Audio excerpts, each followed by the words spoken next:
தமிழ் உள்ளங்கள் அனைவருக்கும் இணைய வணக்கம். இது உங்கள் தமிழ் ஸ்டோர் சேனல்.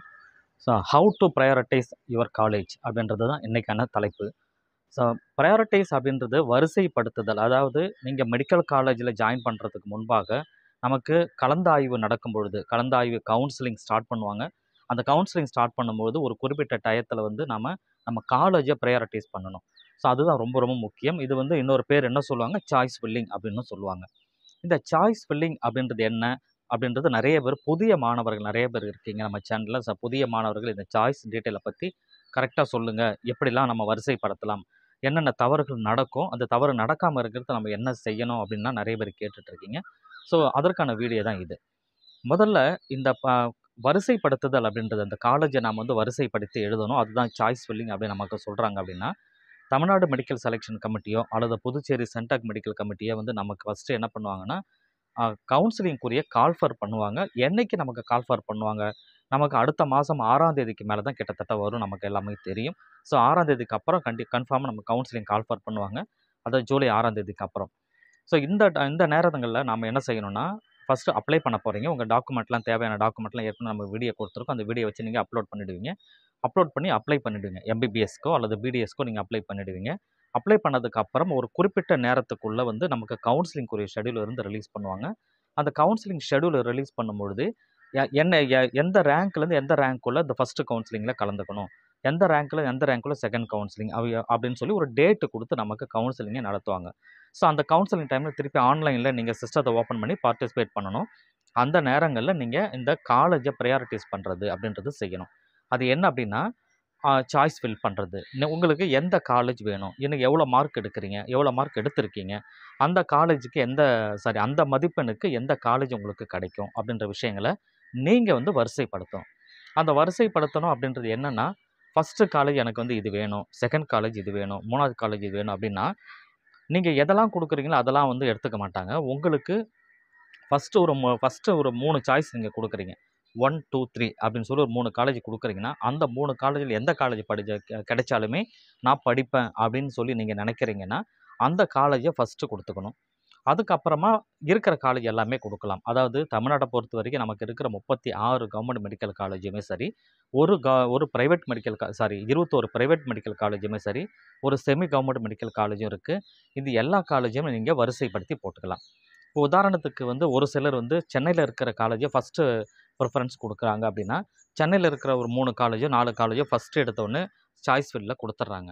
அதுக்கப்புறம் வந்து அவங்க வந்து மதுரையில் இருக்கிற ஒரு காலேஜ், திருச்சியில் இருக்கிற காலேஜ், இது திருப்பத்தூரில் இருக்கிற, இந்த மாதிரி ஒரு ஊரில் இருக்கிற காலேஜை வரிசையாக அவங்க கொடுத்துட்டே வராங்க. அப்படின்னா அதுக்கு என்ன அர்த்தம் ஃபஸ்ட் அப்படின்னா, நீங்கள் ஃபஸ்ட்டு கொடுத்த காலேஜை சிஸ்டம் வந்து ஃபஸ்ட்டு செக் பண்ணும். அந்த காலேஜுக்கு உங்கள் மதிப்பெண்ணுக்கு சீட்டு கிடைக்காது அப்படின்னு சொன்னால் 2வது காலேஜுக்கு உள்ளே போகும். 2வது காலேஜுக்கு கட் ஆஃப் எவ்வளோ இருக்குது, அப்போ உங்களோட மதிப்பெண்ணுக்கு 2வது காலேஜ் ஓகேனா அதை அந்த சாய்ஸ் ஃபில் அது ஓகே பண்ணிவிடும். அப்படி இல்லைன்னா 3வது காலேஜுக்கு போகும் ஆப்ஷன்.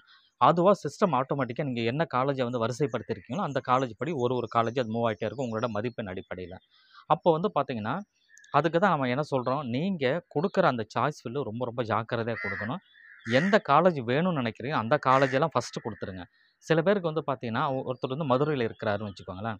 மதுரையில் இருக்கிறாரு, அவர் சென்னையில் வந்து படிக்கிறதுன்றது சிரமமாக இருக்கும். எனக்கு மதுரையில் இருக்கிற மெடிக்கல் காலேஜே எனக்கு கிடைச்சா போதும், கவர்மெண்ட் மெடிக்கல் காலேஜ்னா ஃபஸ்ட்டு சாய்ஸே வந்து மதுரை மெடிக்கல் காலேஜ் கொடுக்கணும். சரிங்களா? நீங்கள் 36 மெடிக்கல் காலேஜில் எனக்கு மதுரை கிடைச்சா போதும், 36வது இடத்துல போய் மதுரை மெடிக்கல் காலேஜ் நீங்கள் வச்சிங்க அப்படின்னு சொன்னால், உங்களுக்கு அதற்கு முன்பாக இருக்கிற காலேஜை சூஸ் பண்ணும்பொழுது உங்களுக்கு உங்கள் மதிப்பெண்ணுக்கு அதுக்கு முன்னாடி இருக்கிற ஒரு 10வது இடத்துல இருக்கிற காலேஜ் உங்களுக்கு அலாட்மெண்ட் ஆகிடுச்சுன்னா அதுதான் நீங்கள் போய் ஜாயின் பண்ணி ஆகணும்.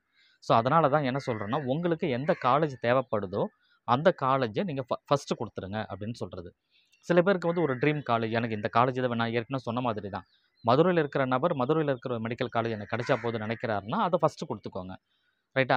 அதுக்கப்புறம் வந்து எனக்கு திருச்சியில் இருக்கிற காலேஜ் கிடைச்சா போதும்னு நினச்சா அது 2வது காலேஜ் கொடுங்க. அதுக்கப்புறம் எனக்கு சென்னையில் இருக்கிற காலேஜ் கிடைச்சாலும் பரவாயில்லன்னா அது கொடுங்க. எல்லா மாணவர்களுமே பொதுவாக வந்து எம்எம்சி வந்து ஃபஸ்ட்டு ப்ரிஃபரன்ஸ் கொடுத்துருவாங்க. அது நார்மலாக எல்லாரும் செய்கிற விஷயந்தான். 36 கவர்மெண்ட் மெடிக்கல் காலேஜில் ஃபஸ்ட்டு வந்து எம்எம்சி, 2வது ஸ்டான்லி, 3வது வந்து பார்த்திங்கன்னா இந்த மாதிரி வரிசைப்படுத்தி சென்னையில் இருக்கிற காலேஜை வரிசைப்படுத்தி கொடுத்துருவாங்க. ஓமந்தூரார் இந்த மாதிரி வரிசையாக கொடுத்துருவாங்க. இப்போ என்ன நான் சொல்ல வர்றது என்னென்னா, நீங்கள் எப்படி வேணால் அதை ரீஅரேஞ்ச் பண்ணிக்கலாம், அது உங்களுடைய விருப்பம்.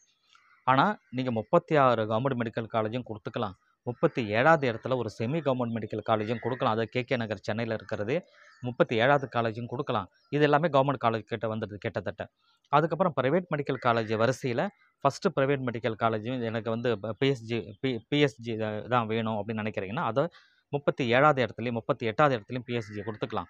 ரைட்டா? 39வது இடத்துல வந்து நீங்கள் வேறு ஏதாவது தனலட்சுமி வேறு ஏதாவது ப்ரைவேட் மெடிக்கல் காலேஜ் இருந்தாலும் அது வந்து நீங்கள் கொடுத்துக்கலாம். அந்த மாதிரி முதல்ல கவர்மெண்ட் மெடிக்கல் காலேஜ், அதுக்கப்புறம் கவர்மெண்ட் டென்டல் காலேஜ் அந்த லிஸ்ட்டு, அதுக்கப்புறம் நீங்கள் வந்து ப்ரைவேட் மெடிக்கல் காலேஜ், இந்த மாதிரி வரிசையாக நீங்கள் எத்தனை காலேஜ் வேணால் கொடுத்துக்கலாம். அதுக்கு வந்து லிமிட் என்பது கிடையாது. ஸோ அந்த விஷயத்தை நீங்கள் புரிஞ்சுக்கணும். நீங்கள் எப்படி சாய்ஸ் ஃபில் பண்ணுறீங்களோ அதன்படி சிஸ்டம் செக் பண்ணும். சரிங்களா? அதுதான் முக்கியமானது. 2வது ப்ரைவேட் மெடிக்கல் காலேஜ் கவர்மெண்ட் கோட்டாவில் நீங்கள் கிடைக்கிறீங்கன்னா, அது நான் தனியாக பண்ணணுமா, எல்லாமே நீங்கள் வரிசையாகவே கொடுத்துக்கலாம். சரிங்களா? உங்களுக்கு எது வந்து அலாட்மெண்ட் இருக்குது, உங்களுக்கு வந்து உங்கள் மதிப்பெண்ணுக்கு கவர்மெண்ட் காலேஜே கிடைக்காதுன்ற சூழ்நிலை இருந்ததுன்னா, 37 government medical college, 36 government medical college system ஆட்டோமேட்டிக்காக செக் பண்ணிவிட்டு 39வது இடத்துல எந்த ப்ரைவேட் மெடிக்கல் காலேஜ் நீங்கள் கொடுத்துருக்கீங்களோ அந்த காலேஜை போய் அது செக் பண்ணும். சரிங்களா? அதுவும் சரி வரலாம் 40வது இடத்துல எந்த காலேஜை நீங்கள் கொடுத்துருக்கீங்களோ அதை போய் செக் பண்ணும். அதில் அந்த மதிப்பெண்ணுக்கு அது ஓகே அப்படின்னு சொன்னால் சிஸ்டம் ஆட்டோமேட்டிக்காக வந்து அந்த 40வது காலேஜை உங்களுக்கு அலாட்மெண்ட் கொடுத்துரும். ஸோ இதுதான் ப்ராசஸ். அப்போ நீங்கள் ஃபஸ்ட்டு ஒரு பேப்பர் ஒர்க்கில் என்னென்ன காலேஜில் உங்களுக்கு தேவைப்படுதுன்னு ஒரு பேப்பரில் நீங்கள் எழுதிக்கணும். ஃபஸ்ட்டு இது வேணும், 2வது இது வேணும், 3வது இது வேணும்ன்ட்டு. உங்கள் வீட்டில் படித்தவங்க இருக்காங்க, அப்பா அம்மா கிட்ட டிஸ்கஸ் பண்ணிவிட்டு இதை பண்ணுறேன் அப்படின்னு சொல்லிட்டு டீட்டெயிலாக செக் பண்ணிவிட்டு, யாரையாவது நீங்கள் கேட்கணுன்னா கூட கேட்டு டீட்டெயிலாக ஒரு பேப்பரில் எழுதி வச்சுக்கோங்க. அந்த பேப்பரில் என்ன எழுதுறீங்களோ அதன்படி நீங்கள் சிஸ்டத்தில் உட்காந்து வரிசைப்படுத்திடுங்க. சாய்ஸ் ஃபில் பண்ணிவிடுங்க. சாய்ஸ் லாக் அப்படின்னு ஒரு ஆப்ஷன் வரும். அது உடனே லாக் பண்ணாதீங்க. அதுக்கு டைம் கொடுப்பாங்க. அந்த டைம்குள்ளே லாக் பண்ணிக்கலாம். அப்போ வரிசைப்படுத்தி எழுதி முடிச்சுட்டு, இதுதான் ஃபைனல் அப்படின்னா, அதுக்கப்புறம் அதை ஒரு பிரிண்ட் எடுத்து திரும்ப ஒரு இது செக் பண்ணிவிட்டு, ஃபைனலாக நீங்கள் லாக் அப்படின்னு ஆப்ஷன் இருக்கும். லாக் பண்ணிட்டீங்கன்னு சொன்னால் அது வந்து சேஞ்ச் பண்ண முடியாது. கவுன்சிலிங் டைமில் நீங்கள் கொடுத்த வரிசைப்படி உங்களுக்கு சீட் வந்து அலாட்மெண்ட் பண்ணுவாங்க. ஸோ இதுதான் அந்த கவுன்சிலிங் ப்ராசஸில் வர சாய்ஸ் ஃபில்லிங் இருக்கிற விஷயங்கள். ப்ரையாரிட்டைஸ் பண்ணுறது இப்படி தான் பண்ணணும். சரிங்களா? அது திரும்ப நமக்கு கவுன்சிலிங் ஷெட்யூலாக ரிலீஸ் பண்ணதுக்கப்புறம் திரும்ப டீட்டெயிலாக ஒரு வீடியோ உங்களுக்கு கொடுக்குறேன்.